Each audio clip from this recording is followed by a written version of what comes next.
Мишкатул Масабих деген китепте келет да. Хадис бул, пайгамбарыбыздын хадиси. Кабырга адамды коет го. Ошондо койгондон кийин буга жан салат. Жанды салып суракка алат. Суракка эки периште келет. Эки периште келип, эми сурайын дегенде бул жан салганда уйкудан ойгонгондой болот экен. Ошондой учур болот экен дагы. Күн батып аткандай учур болот экен бугачы. Булардын көзүн укалайт экен дагы. Периштелер эми сурайын десе, күн батайын деп аткан учур. Токтоп турлачы. Мен намазымды окуп алайын дейт экен да, шашат экен. Намазым каза болуп кетпесин деп намазына шашат экен да. Периштелерге айтат экен.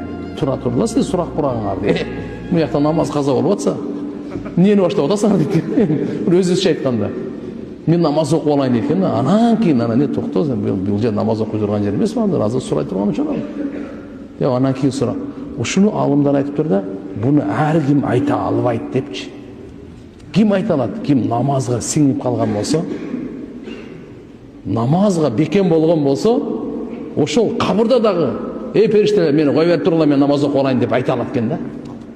Аллаху акбар.